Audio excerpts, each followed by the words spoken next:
వాళ్ళను మీ దృష్టికి తీసుకొచ్చే క్రమంలో ఈరోజు ఏపీ పోలీస్ శాఖ తరఫున అధికార ప్రతినిధిగా ఈ మీడియా సమావేశం ఏర్పాటు చేయడం జరిగింది. ఆయన రాసిన లేఖలోని అంశాలను కూలంకుషంగా పరిశీలిస్తే రెండు విషయాలు మనకు కనపడతాయి.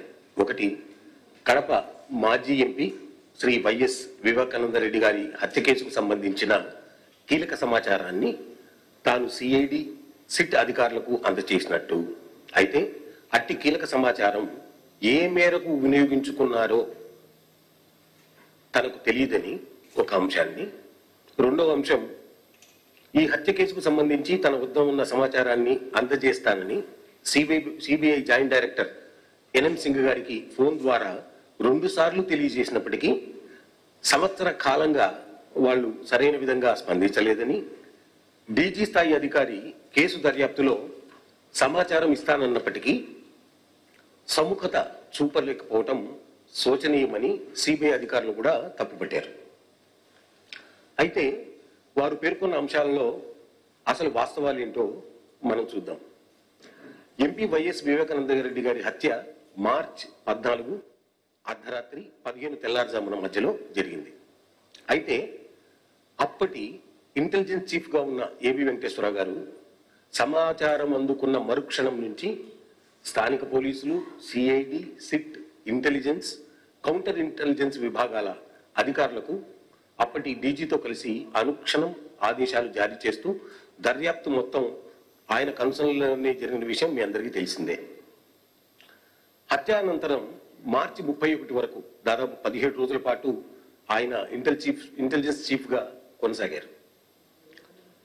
ప్రతిరోజు ముఖ్యమంత్రి క్యాంప్ ఆఫీసులో ఈ కేసు వివరాలను ముఖ్యమంత్రి గారికి, అప్పటి ముఖ్యమంత్రి గారికి మరియు డీజీతో పంచుకోవటం, చర్చించటం, కేసు పురోగతిని సమీక్షించడంతో పాటు దర్యాప్తు ఎలా ముందుకు వెళ్ళాలి అనే దానిపై అధికారులకు పూసగుచ్చినట్టు ఆదేశాలు జారీ చేసేవారు. అప్పటి గౌరవ ముఖ్యమంత్రి సైతం ఏబీబీ గారు అందించిన వివరాలను రోజువారీ మీడియాకు కూలంకుషంగా వివరించారు. అలా దర్యాప్తు మొత్తం ఏబి వెంకటేశ్వరరావు గారి కన్సర్న్లోనే జరిగింది. వారు తాను మార్చి 31 వరకు, అనగా బదిలీ అయ్యే చివరి నిమిషం వరకు దర్యాప్తును ప్రత్యేకంగా పర్యవేక్షిస్తూనే ఉన్నారు. అధికారులకు ఆదేశాలు జారీ చేస్తూ ఉన్నారు.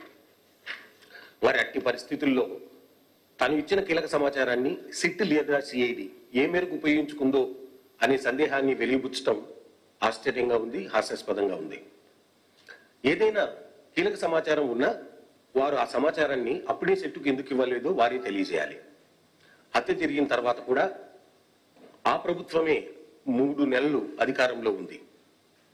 ప్రస్తుత ప్రభుత్వం అధికారంలోకి వచ్చిన తర్వాత దాదాపు 9 నెలల పాటు సిట్ దర్యాప్తు కొనసాగింది. ఆ సమయంలోనైనా అట్టి కీలక సమాచారాన్ని దర్యాప్తు అధికారులకు ఎందుకు ఇవ్వలేదో వారే వివరించాల్సి ఉంటుంది.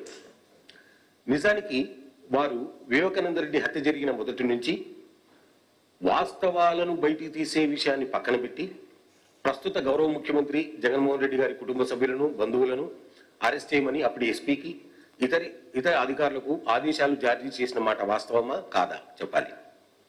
అంటే అప్పటి ఎస్పీని, ఇతర విభాగాలను తీవ్ర ఒత్తిడికి గురి చేసిన మాట వాస్తవమా కాదా చెప్పాల్సి ఉంది. నిబద్ధత కలిగిన అధికారి కాబట్టి అప్పటి ఎస్పీ రాహుల్ దేవ్ శర్మ ఆ ఒత్తిడికి లొంగలేదు. రాహుల్ దేవ్ గారు ఇప్పుడు ఇక్కడికి వచ్చి ఉన్నారు. మరి ఇప్పుడు ఏబి వెంకటేశ్వరరావు గారు 2 సంవత్సరాల తర్వాత సిబిఐ, సిట్, సిఐడి అధికారులపై ఆరోపణలు చేస్తూ సిబిఐకి డైరెక్టర్లకు లేఖ రాయటం అసమంజసం. సాధారణ పౌరులు సైతం ఏదైనా నేరానికి సంబంధించిన కీలక సమాచారాన్ని వారి వద్ద ఉంటే సంబంధిత దర్యాప్తు అధికారులకు అందించకపోవటం తీవ్రమైన నేరంగా పరిగణిస్తారు. దాన్నే మనం స్క్రీనింగ్ ఆఫ్ ఎవిడెన్స్ అంటాం. అటువంటిది ఒక ఐపీఎస్ అధికారిగా ఉంటూ కీలకమైన కేసులో తన వద్ద ఉన్న కీలక సమాచారాన్ని దర్యాప్తు అధికారులకు అందించకపోవటం శోచనీయమే కాక 201 స్క్రీనింగ్ ఆఫ్ ఎవిడెన్స్ కింద శిక్షార్హం కూడా. నిజంగానే తన వద్ద హత్య కేసుకు సంబంధించిన కీలక సమాచారం ఏదైనా ఉన్నట్లయితే రాతపూర్వకంగా సీల్డ్ కవర్లో సిబిఐకి అందించాల్సి ఉంటుంది. కానీ కేవలం ఈ కేసుకు సంబంధించిన విషయాలను ప్రస్తావిస్తూ గత సాధారణ ఎన్నికల్లో సైతం గౌరవ హైకోర్టు మార్చి 30న గ్యాగ్ ఆర్డర్ ఇచ్చేంత వరకు ఏబీవీ గారు ఇచ్చిన సమాచారం అప్పుడు ఎప్పటికప్పుడు ప్రతిరోజు పాలు పంచుకునేవారు. ఈ విషయంలో గ్యాగ్ ఆర్డర్ కూడా మార్చ్ 30th గ్యాగ్ ఆర్డర్ వచ్చిన తర్వాత ఈ కేసుకు సంబంధించిన విషయాలు మీడియాలో రావటం మానేశాయి.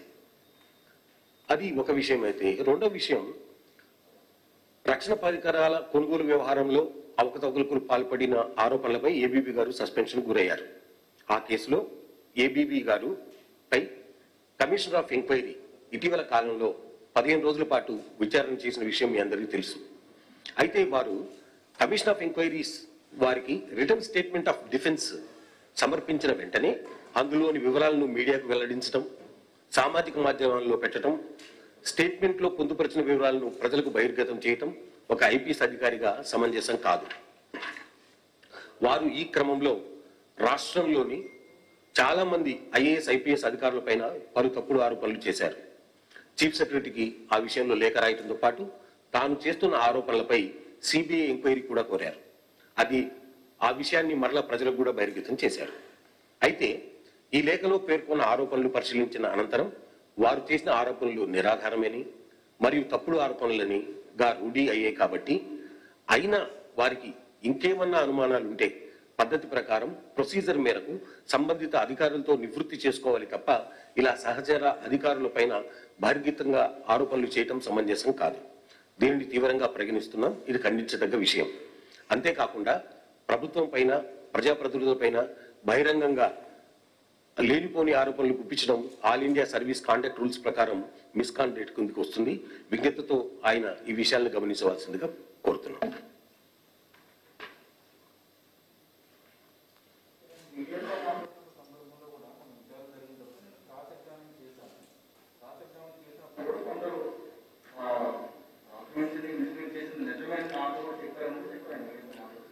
అది అంతర్గత విచారణ మేము చేసిన తర్వాత ఆయన చేస్తున్న ఆరోపణలు ఎటువంటి నిజాలు లేవు. నంబర్ 1. నంబర్ 2, విచారణ అనేటువంటిది కాసి జ్యుడిషియల్ ఫంక్షన్. ఏ విధంగా అయితే కోర్టుకు మనం మన ఆధారాలన్నీ సమర్పిస్తామో ఫస్ట్ ఇన్ఫర్మేషన్ ఎవరికి వెళ్ళాలి? కోర్టుకు వెళ్ళాలి. సో క్వాసి జ్యుడిషియల్ ఫంక్షన్ లో పనిచేస్తున్న కమిషన్ ఆఫ్ ఎంక్వైరీస్ కి డిఫెన్స్ అనేది ప్రాథమిక హక్కు, దాంట్లో ఏ అభ్యంతరం లేదు. కానీ not at the cost of others character. వేరే వాళ్ళపైన మనం ఆ విధంగా మాట్లాడటం, ఆరోపణలు గుప్పించటం, నిరాధారంగా మాట్లాడటం వల్ల ప్రజల్లో చులకనైపోతా ఉంటారు. ఎస్, ఆయనకు డెఫినెట్ గా రైట్ ఉంది, ప్రాథమిక హక్కు ఆయనకు ఉంది. కానీ అట్ ద సేమ్ టైం ఈ commission of enquiries క్వాసి judicial function చేసేటప్పుడు వాటిని రకరకాల ఆరోపణలు మరియు మిగతా ఆఫీసర్ల పైన, ఐఏఎస్ ఐపీఎస్ ఆఫీసర్ల పైన గుప్పించడం అనేటువంటిది అది అసమంజసమైన విషయం అని మేము భావిస్తున్నాం.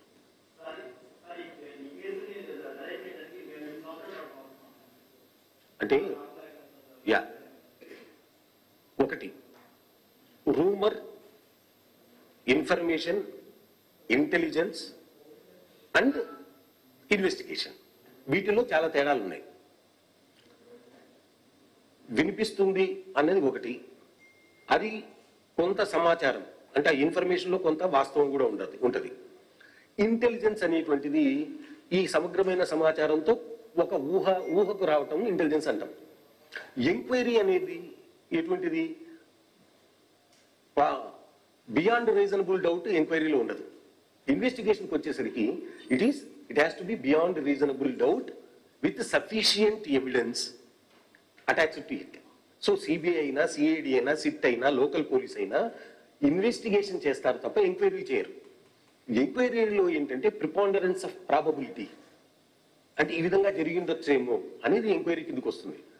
సపోజ్ ఒక అంతర్గత ఎంక్వైరీ అన్నాం అనుకోండి, అంటే మన ఇంట్లో ఒక తమ్ముడు తప్పు చేశాడు, మనం ఎంక్వైరీ చేస్తున్నప్పుడు మన సాక్ష్యాధారాలను పెద్దగా పరిగణలోకి తీసుకోం, ప్రిపాండరెన్స్ ఆఫ్ ప్రాబబిలిటీ పైన ఆధారపడతాం. కానీ చట్టం ముందు వెళ్ళేటప్పటికీ మనం విత్ ఎవిడెన్స్ మనం అక్కడ ప్రొడ్యూస్ చేయాల్సి ఉంటుంది.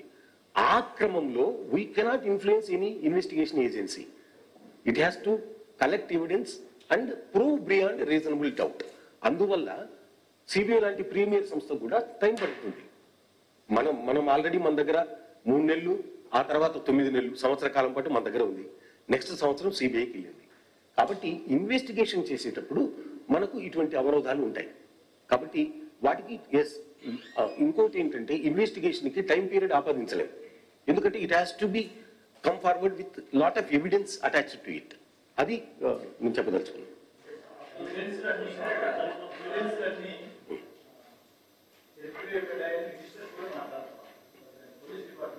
దానికే కదా స్క్రీనింగ్ ఆఫ్ ఎవిడెన్స్ కింద 201 లో ఆల్రెడీ అరెస్ట్ అయ్యారు కదా. మీకు ఐడియా ఉంటే ఎవరైతే స్క్రీన్ చేశారో ఎవిడెన్సెస్ దాని మీద అరెస్టులు కూడా చేయడం జరిగింది. ఇప్పుడు సిబిఐ స్కానర్ లో ఎవిడెన్స్ చేపేసిన వాళ్ళే కాదు, ఇన్వెస్టిగేట్ చేసిన ఆఫీసర్లు కూడా ఆ స్కానర్ లోకే వస్తారు. So we have to wait for the CBI investigation to complete and come out with the facts.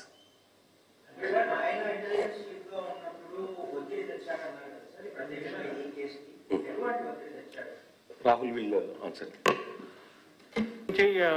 మనకి కొన్ని అరెస్ట్ చేయడం ఒక ఉంది ఐడియా దట్ కొంతమందికి అరెస్ట్ చేయాలా, బట్ మనము అయితే ఇన్వెస్టిగేషన్ ఎవిడెన్స్ ప్రకారం చేయడం జరిగింది. ఏ విధంగా ఎవిడెన్స్ వచ్చాయి అదే విధంగా ముందుకు పోయాము. నేను 12 రోజుల వరకు కడపలో ఉన్నాము, అంతవరకు ఏమి అరెస్ట్ జరగలేదు. ఎందుకంటే ఏమి కీలకంగా ఎవిడెన్స్ ఏమి దొరకలేదా. అది as a part of investigation ఎందుకు ఈ కేసు సిబిఐ ద్వారా ఇన్వెస్టిగేట్ చేయడం జరుగుతూ ఉంటుంది. అది చెప్తే అది ఇన్వెస్టిగేషన్ లో బాధపడుతుంది. అందుకే that can not be told. Are you going to unveil any details regarding the accused Gangireddy in this case, sir? ఇప్పుడు మనం కదా అదే అంటున్నా, we cannot influence A investigation agency. So మనం ఏదో చేయాల్సింది మనం చేసాం. ఇప్పుడు సిబిఐ చెప్పాలి వీటికి. మనం ఎలా చెప్తాం? ఇప్పుడు మీరు కానీ మేము కానీ ఎవరం కూడా చెప్పడానికి వీలేదు. మనం ఏం మాట్లాడినా అది ఎవిడెన్స్ యాక్ట్ కిందకి రాదు. That's what I'm saying.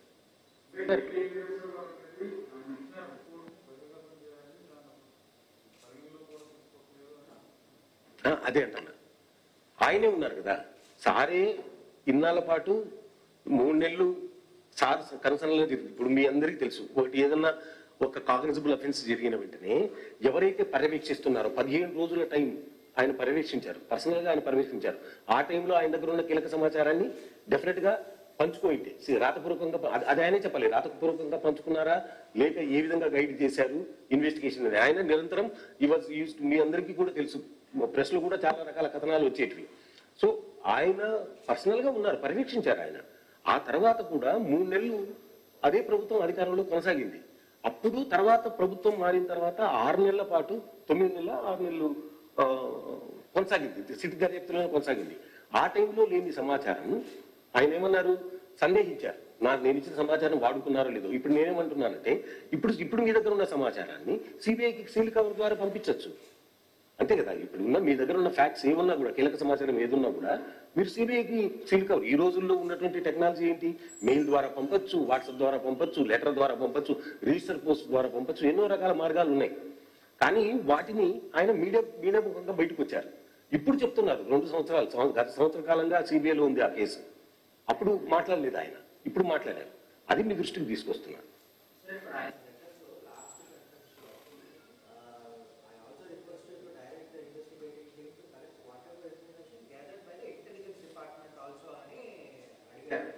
అదే అంటే అప్పుడే ఆ సారే ఉన్నారు. That's what I'm saying.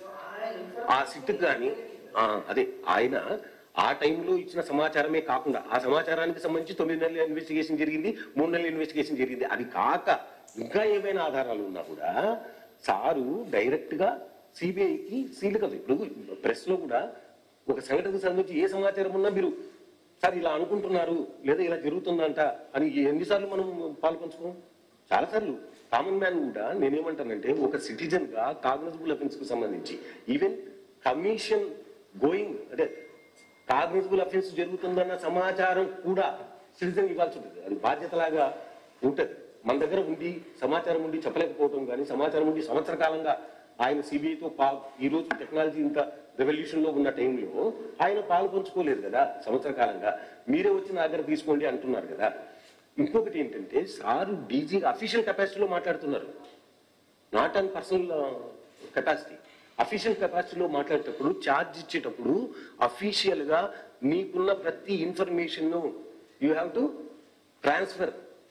దాని తర్వాత త్రూ ప్రాపర్ ఛానల్ పంపాల్సి ఉంటుంది. ఒకవేళ ఇన్వెస్టిగేషన్ ఏజెన్సీస్ మధ్యన ఉండే సమాచారాన్ని పాలు పంచుకోవాలి అంటే, ఇది కాక పర్సనల్ వ్యక్తిగత హోదాలో పంచుకోవాలి అన్నప్పుడే మీకు రకరకాల పద్ధతులు ఉన్నాయి పంచుకోవడానికి. సార్, వివేకానంద రెడ్డి గారు అనే ఆయన ఒక పులివెందుల్లో ఒక స్ట్రాంగెస్ట్ పొలిటికల్ లీడర్. ఆయనకి అక్కడ విరోధులు ఎవరు లేరని తెలుస్తుంది. గత ప్రభుత్వంలో జరిగిన హత్యకి ఇప్పటిదాకా కూడా పోలీసు సరైన సమాచారం సేకరించి ఇవ్వకపోవడం వల్లనే ఇంతటి లేట్ అవుతుందన్నది ఒక. అదే నేను ఇంతకుముందు నేను చెప్పినట్టు సమాచారం వేరు, రూమర్ వేరు, సమాచారం వేరు, ఇన్ఫర్మేషన్ వేరు, ఇంటెలిజెన్స్ వేరు, ఎంక్వైరీ వేరు. ఇన్వెస్టిగేషన్ అంటే it has to be with evidence, proper evidence. Indian evidence act attract అవుతుంది. అది లేకుండా నువ్వు కోర్టుకు వెళ్ళలేవు. ప్రాబ్లం అది మనం అర్థం చేసుకోవాలి. ఇప్పుడు మీరు చెప్తున్న విషయాలన్నీ కూడా సిబిఐలో ఉంటాయి కదా. నేనేమంటున్నా, సిబిఐ ఇన్వెస్టిగేషన్ చేస్తా ఉంది. ఉన్న సమాచారాలు చాలా వస్తాయి, కానీ అది ప్రాసెస్ అయ్యి ఇన్వెస్టిగేషన్ లో ఎవిడెన్స్ తో పాటుగా వస్తే తప్ప ఆ ఇన్వెస్టిగేషన్ కంప్లీట్ కాదు. దయచేసి ఆ విషయాన్ని అర్థం చేసుకోవాల్సిందిగా కోరుతున్నాను.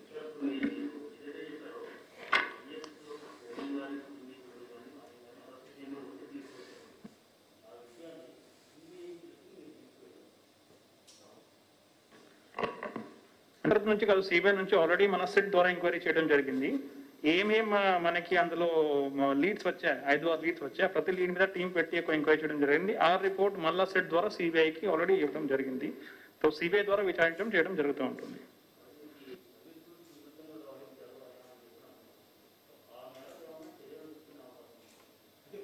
అందుకే ప్రస్తుతం ఆయనకు తెలియజేస్తున్నాం, మీ ద్వారా తెలియజేశాం. లాస్ట్ లైన్ కూడా మీరు గమనిస్తే అది కాండక్ట్ రూల్కు వ్యతిరేకం. మన డిఫెన్స్ డెఫినెట్ గా ఫండమెంటల్ రైట్స్, నో డౌట్ దాంట్లో. కానీ not at the cost of others. మిగతా సర్వీస్ అధికారుల పైన ఆ విధంగా మాట్లాడటం తప్పు. ఏదన్నా ఉంటే కమిషన్ ఆఫ్ ఎంక్వైరీస్ లో ప్రొడ్యూస్ చేయండి, ఎవిడెన్సే కదా. ఆ ఎవిడెన్స్ ప్రొడ్యూస్ చేసి commission of enquiry will look into it definite గా.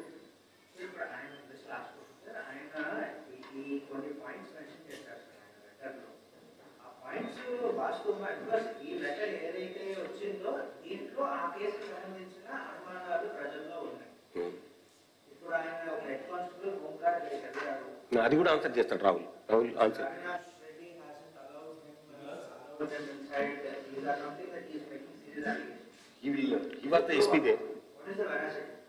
అంటే ఒక కేసు జరిగేటప్పుడు మన లోకల్ పోలీస్ కి బాధ్యత ఉంటుంది సీన్ ఆఫ్ క్రైమ్ ప్రొటెక్ట్ చేయాలా. సో ఇన్సిడెంట్ జరిగిన తర్వాత మన లోకల్ పోలీస్ ద్వారా రెస్పాండ్ చేయడం జరిగింది. వాళ్ళే సీన్ ఆఫ్ క్రైమ్ ప్రొటెక్ట్ చేస్తారు. అంటే అన్లెస్ మన క్లూస్ టీమ్ వచ్చే వరకు కానీ ఎవిడెన్స్ కలెక్ట్ చేసే వరకు ఎవరికి లోపల నార్మల్ గా మనం ఎవరు అలౌ చేయము. అంటే మనం అంతా ఎవిడెన్స్ కలెక్ట్ చేసిన తర్వాతనే సీన్ ఆఫ్ క్రైమ్ ప్రిజర్వ్ చేస్తాం. అంటే what he says, local police మాత్రమే legally authorised to protect scene. Point number 1. నేను విజిలెన్స్ నుంచి వచ్చాను, నేను సిఐడి నుంచి వచ్చాను, నేను ఇంటెలిజెన్స్ నుంచి వచ్చాను అంటే నార్మల్ గా దానికి వ్యాలిడిటీ తప్పు ఉంటుంది. వాళ్ళు నేను చెప్పినట్టుగా దీని సమాచారాన్ని అక్కడ వాళ్ళు ఏమనుకుంటున్నారు లేదా అక్కడ జరిగిన సమాచారాన్ని ఇవ్వగలరు. కానీ ఒరిజినల్ గా సీన్ ఆఫ్ అఫెన్స్ ను ప్రొటెక్ట్ చేయాల్సిన బాధ్యత లోకల్ పోలీస్ది. Local police was the first to reach the scene of offence according to crime proceedings. So వాళ్ళు ఫస్ట్ చేరారు. మిగతా వాళ్ళు ఎవరు వచ్చినా it is gathering of information ఉంటుంది. Sir, are you sure that your police department is not having any political suppression in this regard, and even you are facing the difficulties between the departments, can you assure that no political suppression involved in this case, sir? కాదమ్మా, ఇప్పుడు ఇంకా ఏముంది మన చేతిలో? సిబిఐకి ఇచ్చాం కదా. ఈ క్వశ్చన్ ఇంకా అక్కడ అడగాల్సిందే. నువ్వు నెక్స్ట్ ఎక్కడన్నా వాళ్ళు ప్రెస్ మీట్ లాంటిది కండక్ట్ చేస్తే మనం అడగాల్సిందే తప్ప ఇప్పుడు మనం ఇంకా చేయడానికి ఏముంది, మన చేతుల్లో కూడా లేదు కదా. Okay question sir. ఇప్పుడు ఆయన ఒక ఇద్దరు ఐఏఎస్ ఆఫీసర్స్ మీద, కొంతమంది ఐపీఎస్ ఆఫీసర్స్ మీద ఈ made some gross allegations of forgery and all that. సీరియస్ గారి ముందు పెట్టిన లెటర్ లో ఆయన కొన్ని gross allegations including the top police officers and top CID intelligence and all that. So ఇవన్నీ చెప్పారు. What do you say that about that? అదే మరి అంత సీరియస్ అలిగేషన్లు చేయొద్దని అంటున్నాం. It's misconduct. మీరు దాని మీద కమిషన్ ఆఫ్ ఎంక్వైరీస్ కి ఆయన సబ్మిట్ చేస్తారు కదా. నేనేమంటానంటే ఆయన ఎవిడెన్స్లన్నీ కూడా కమిషన్ ఆఫ్ ఎంక్వైరీకి సబ్మిట్ చేస్తున్నారు కదా. కమిషన్ ఆఫ్ ఎంక్వైరీస్ తెలుస్తాయి.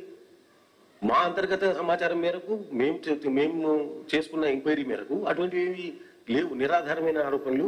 అటువంటి ఆరోపణలు చేసే ముందు మేము లెటర్లో కూడా ఇంకోటి ఏం అడిగామంటే, మిగతా ఆరోపణలు ఏవైతే వేరే వాళ్ళపైన చేస్తున్నారో you have to restrain from that. You can't be judge on your own case.